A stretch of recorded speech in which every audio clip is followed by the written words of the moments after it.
khairun nas man qala umruhu wa hasuna amaluhu.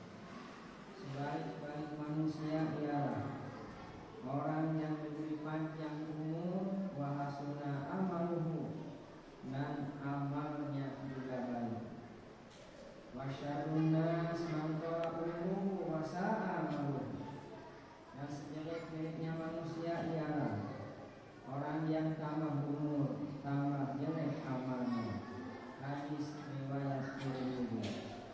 Hadis ini menjelaskan kepada kita Rasulullah SAW bersabda, sebaik-baik manusia, mudah-mudahan kita termasuk di dalamnya, yang panjang umur juga bagus amalnya. Semakin tua kita semakin bagus amalnya. Jangan sampai termasuk golongan yang kedua. Wasyarrun nas man qala umruhu wa sa'a amaluhu, yaitu orang yang amalnya kurang baik. Amalnya pertama Rasul menyebutkan syarrun nas, sejelek-jelek manusia, ada tidak baik. Ini orang tidak sadar diberi nikmat oleh Allah, dipanjangkan umur, tapi tidak kembali kepada amal-amal yang baik. Tentu saja ini peringatan dari Rasulullah SAW. Mari kita bersama-sama tambah umur, juga bertambah amal kita yang baik. Kita sering berdoa kepada Allah agar panjang umur. Allahumma qawwil umurana bi ta'atika. Allahumma ya Allah, panjangkan umur, panjang umur bi ta'atika, untuk mentaatimu, wa ta'ati rasulika wa ja'alna min ibadika sholihin. Juga dengan panjang umur untuk mentaati ibadah kepada Allah, juga mentaati Rasul Allah, serta jadikanlah kami hamba-hambamu yang soleh. Doa ini memang sering kita bacakan, sering kita panjatkan kehadirat Allah, agar panjang umur untuk melaksanakan ibadah kepada Allah, juga melaksanakan hadis-hadis Rasulullah. Artinya juga untuk dijadikan orang-orang yang soleh. Umur yang kita pergunakan sekarang ini akan kita pertanggungjawabkan kepada Allah.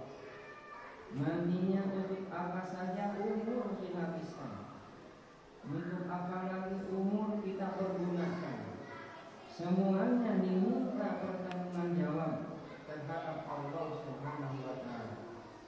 Kita baru saja selesai telah meninggal dunia, jasad kita akan ditanya oleh Allah tentang umur kita. Mudah-mudahan panjang umur juga bertambah amalnya. Rasulullah SAW dalam hadisnya, la tazulu qadama abdan hatta yus'al an umrihi bima afnahu wa amtiru.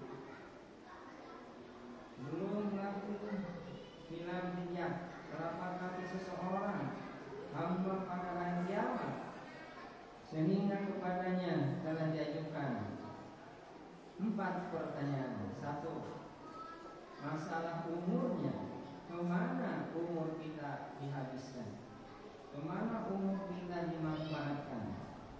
Yang keduanya, dari hal tubuhnya untuk apa dipakainya, kesehatan kita untuk apa kesehatan kita ini. Yang ketiga, dari hal ilmunya apa saja sudah diamalkan dengan ilmunya. Dan keempat, dari hal harta dari mana diperolehnya dan untuk apa dibelanjakannya. Hadis riwayat Tirmidzi. Untuk harta dari mana kita diperolehnya dan kemana dibelanjakannya. Mudah-mudahan umur kita dihabiskan untuk beribadah pada Allah Subhanahu wa Ta'ala. Kesehatan kita, tubuh kita juga sehat untuk beribadah pada Allah Subhanahu wa Ta'ala. Yang ketiganya, ilmu. Kalau kita punya ilmu, Tentu saja ilmu kita sampaikan kepada orang lain, ajarkan ilmu kita kepada orang lain. Yang keempatnya, kalau kita mendapatkan titipan harta, diperolehnya dari mana? Mudah-mudahan kita peroleh harta yang halal dan dibelanjakannya untuk yang halal juga. Hadis riwayat Tirmidzi. Hadirin sidang umat yang berbahagia, Allah SWT berfirman, a'udzu billahi minasyaitonir rajim. Wasyari'u ila maghfiratin min rabbikum wa jannatin 'arduhas samawati wal ardu u'iddat lil muttaqin. Artinya wallahu a'lam bimuradi. Dan bersegeralah kamu kepada ampunan dari Tuhanmu dan kepada surga yang luasnya seluas langit dan bumi, yang disediakan untuk orang-orang yang bertakwa. Siapakah orang yang bertakwa itu?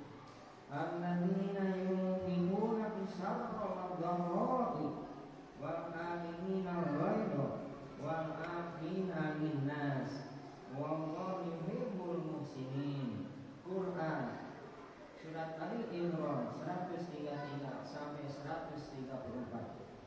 Orang yang bertakwa menurut ayat ini itu orang-orang yang menafkahkan hartanya baik di waktu lapang maupun di waktu sempit, dan orang-orang yang menahan amarahnya dan memaafkan kesalahan orang lain.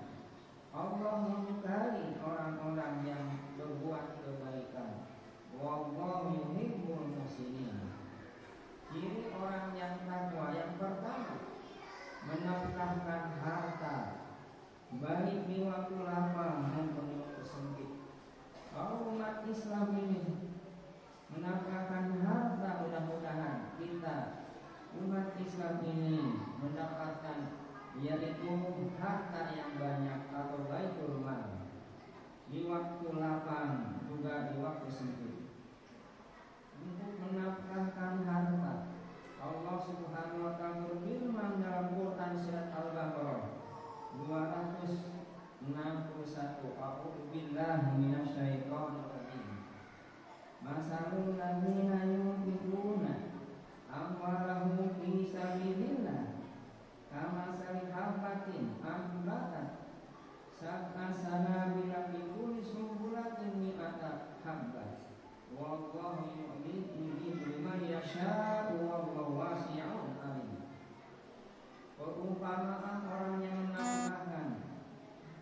menafkahkan harta dikeluarkan orang-orang yang menafkahkan hartanya di jalan Allah adalah serupa dengan sebutir benih yang menumbuhkan 7 benih itu. Pada tiap-tiap butir nanti akan berkembang 100 biji.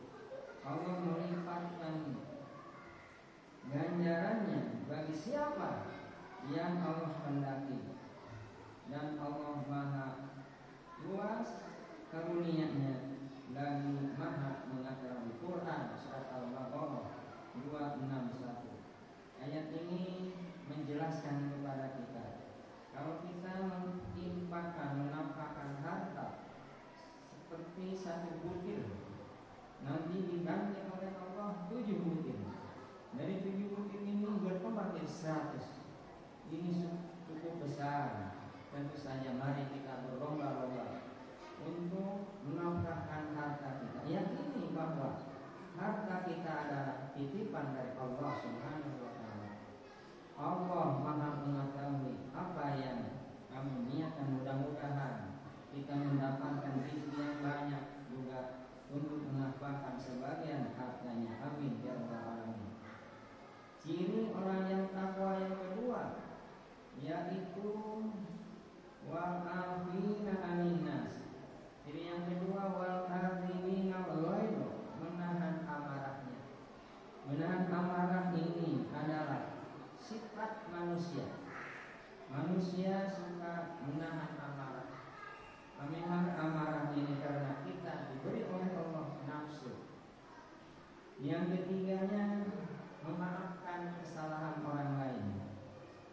Memaafkan wal